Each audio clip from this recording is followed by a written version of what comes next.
여러분, 김재구입니다. 오늘은 김관진 전 국방부 장관, 현재 국방혁신위원회 부위원장님에 대해서 이야기 좀 하려고 합니다.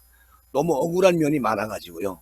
문재인 씨가 청와대에 있을 때 의도적으로 우리 김관진 현재 국방혁신위원회 부위원장님을 아주 의도적으로 적폐를 몰아가지고 감옥에 보냈다는 사실이 밝혀지고 있습니다.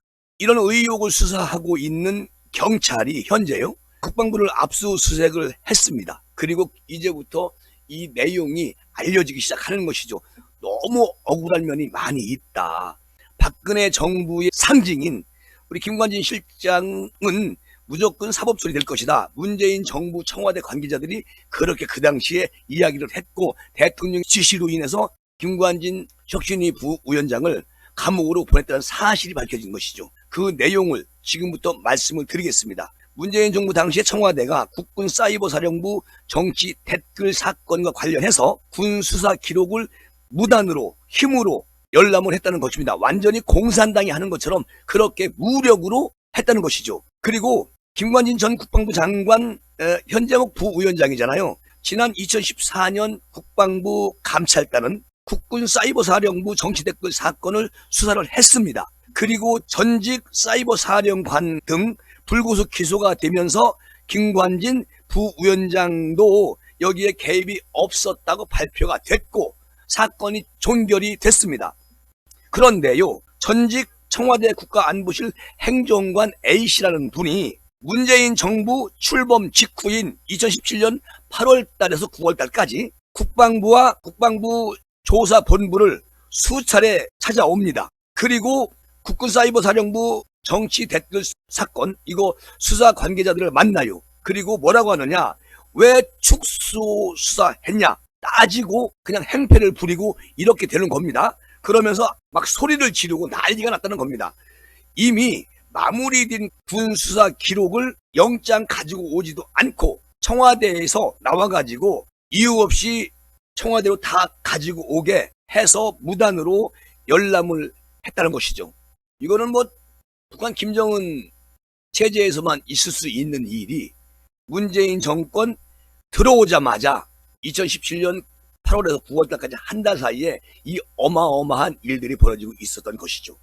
그리고 사실 문재인 청와대 사람들은 어떤 이유에서인지 김관진 그 당시 안보실장이 무조건 사법처리 당할 것으로 그렇게 보고 있었다고 얘기를 합니다. 그 당시에 청와대에서 근무했던 사람의 증언이에요. 자, 그 당시를 자세하게 살펴보면 말이죠, 박근혜 전 대통령의 탄핵으로 치러진 그 장미 대선이라고 부르는 2017년 5월 9일 대통령 선거에서 문재인 대통령이 당선이 됩니다.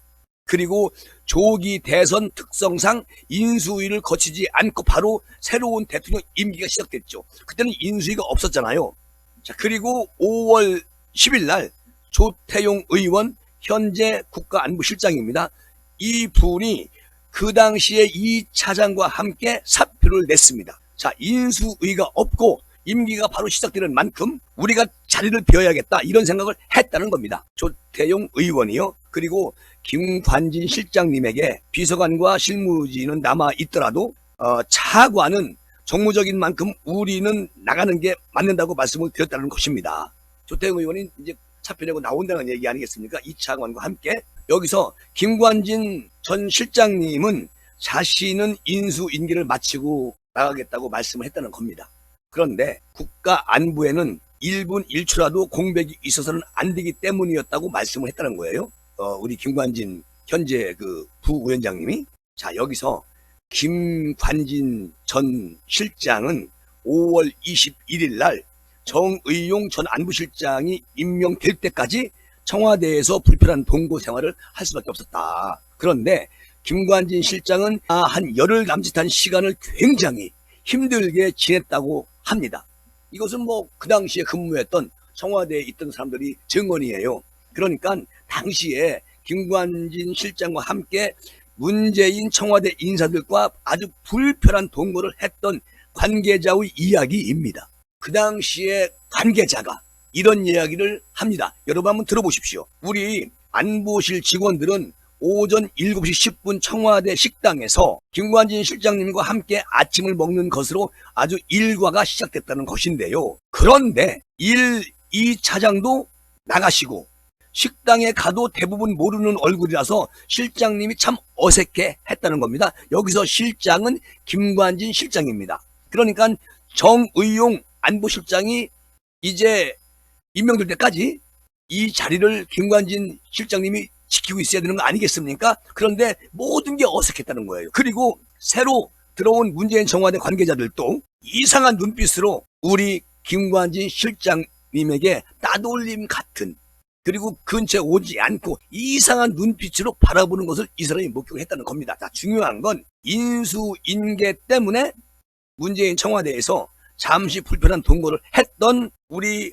박근혜 청와대 관계자도 우리도 남아있고 싶어서 남아있는 게 아니다. 그래도 국가를 생각해서 인수인계 해주려고 억지로 남아있는 것이었는데 문재인 청와대 사람들이 얘는 왜 아직 여기 있냐? 그런 시선으로 바라봤다는 겁니다. 없는 사람 취급을 했다는 것이죠. 당시에 엄청난 모멸감 이런 걸 느꼈다는 거예요. 자, 여러분, 여기서 김관진 실장님하고 함께 근무했던 관계자들이 이런 모멸감을 느끼면 김관진 실장은 어마어마한 모멸감을 느꼈겠지요. 우리 김관진 실장 측근은 문재인 청와대에 들어간 정치권 후배에게 김관진 실장 좀 신경 좀 써달라고 부탁을 했는데 박근혜 정부의 상징인 김관진 실장은 무조건 사법 처리될 거야, 이런 어처구니 없는 이야기를 하더라는 겁니다. 이렇게 정권이 바뀌면서 그냥 정말 국가를 위해서 열심히 근무했던 애국 안보실장을 내치기 위해서 음모를 꾸미고 대통령의 지시에 따라서 그냥 공산당처럼 국방부에 쳐들어가가지고 그냥 서류 다 가지고 와, 이런 깡패 집단처럼 하는 이런 정부가 문재인 정부 5년이었다. 아주 실상이 전부 다 드러나고 있지 않습니까? 자, 이런 식으로 바라보니까 우리 김 전 실장이 식당이나 편히 가실 수 있겠습니까? 그래서 사무실에서 컵라면으로 식사를 했다는 그런 청와대 그 당시 근무했던 관계자들의 이야기입니다. 시간이 지나고요. 김관진 실장은 조태용 실장에게 이런 말을 했다고 합니다. 1차장이 나가고 나서 청와대에서 라면만 먹었지만 말이야. 자, 이 말을 들은 조태용 실장은 마음이 울컥한 것으로 이렇게 알려지고 있어요. 세상에 이런 일이 있을 수가 있는 겁니까? 그 2014년도에 다 그 정치 댓글, 이것은 무죄로 그 판명이 됐고 판사가 무죄로 선고했는데 다시 어거지로 짜집기해서 지금 법정에 지금 투쟁하고 있잖아요. 서울경찰청 반부패 공공범죄수사대는 어제 용산에 있는, 그러니까 국방부 직할부대인 조사본부 등 수사관 등을 보내서 압색을 했다고 합니다. 이 압색 대상에는요, 국방부 본부의 정책보좌관실과 조사본부의 지도과 운영과 4곳 정도가 포함이 된 것으로 알려지고 있는데, 경찰은 문재인 정부 당시에 국방부에 출입했던 청와대 인사들의 출입 기록을 다 확보를 했다는 겁니다. 자, 이제 꼼짝 말아요. 야, 이 문재인 정부 용서할 수 없는 정부다. 정말 날이 가면 갈수록 그 지저분했던, 그리고 박근혜 대통령 정부 때 근무했던 정말 모든 사람들을 그냥 몇백 명을 잡아쳐넣는 그런 범죄를 저지른 거 아니겠습니까? 제가 아까도 말씀드린 것처럼 2014년도에 그 불구속 기소되면서 김관진 장관은 개입이 없었다고 말씀을 드렸잖아요. 그래서 끝난 사건을 박근혜 죽이기, 아니 박근혜 대통령 감옥 보내고 더 뭘 죽일 게 있다고 아주 완전히 다시 한번 죽이는, 확인 사살하는 그런 아주 악랄한 정부였다, 그렇게 말씀을 드릴 수가 있습니다. 이 A 행정관이라는 이 아주 악독한 사람이 국방부 등을 방문한 지 석 달 만인 2017년 11월 달에 김관진 전 장관을 재수사를 받게 합니다. 그리고 구속이 돼요. 그리고 11일 만에 구속 적부심으로 풀려납니다. 그리고 그 이후에 김관진 장관은 불구속 기소가 돼서 2심에서 징역 2년 4개월을 선고받았습니다. 대법원에서 작년 10월 달에 일부 혐의에 대해서 무죄로 봐야 한다는 취지로 이 사건을 서울고법으로 돌려보냈어요. 그리고 현재 파기환송심이 진행 중인데요. 정의용 하고 A 전 행정관 청와대 하고 국가안보실장까지 직권남용 등 혐의로 서울중앙지검에 고발을 했어요. 어디서? 한변에서 고발했습니다. 인권과 통일을 위한 변호사 모임. 그리고 당시에 한변은 기자회견을 열고 청와대 행정관이 법적 근거도 없이 수사를 지휘했던 것은 권리 행사 방해에 해당하고, 수사 기록을 복사해서 외부로 유출하게 한 것은 국방부 조사본부 담당자로 하여금 의무 없는 일을 강요한 것이다.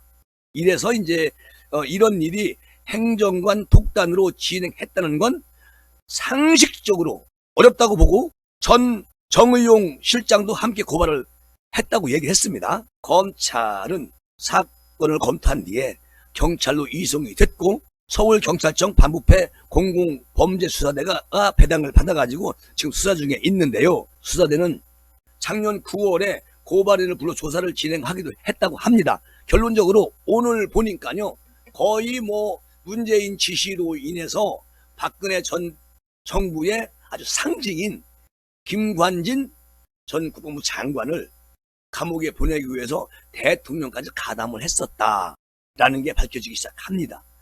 세상에 이런 일이 있을 수가 있는 겁니까? 어쨌든 이제 문재인 정부는 이제 끝났고요. 양산의 책상 사고 계시니까 끝났고, 우리 윤석열 정부에서 이런 것은 낱낱이 수사해가지고 억울함을 풀어줘야 되는 것이고요. 또 우리 국민들이 알 권리가 있지 않습니까? 국민들이 알아서 문재인 정부가 이렇게 악독한 정부였구나. 국가를 위해서 오로지 한 일생을 바친 김관진 전 국방장관을 정치 댓글이라는 제목으로 완전히 김관진 전 장관 인생을 망치게 한 이런 대한민국 정부가 있었다는 게 우리 후세들에게 기록으로 남겨서 아주 영원히 문재인 정권은 대한민국의 최악의 정권이었다, 이런 것을 꼭 남겨놔야 된다, 나는 그런 말씀을 드리고 싶습니다. 이 시간 마무리하겠습니다. 고맙습니다.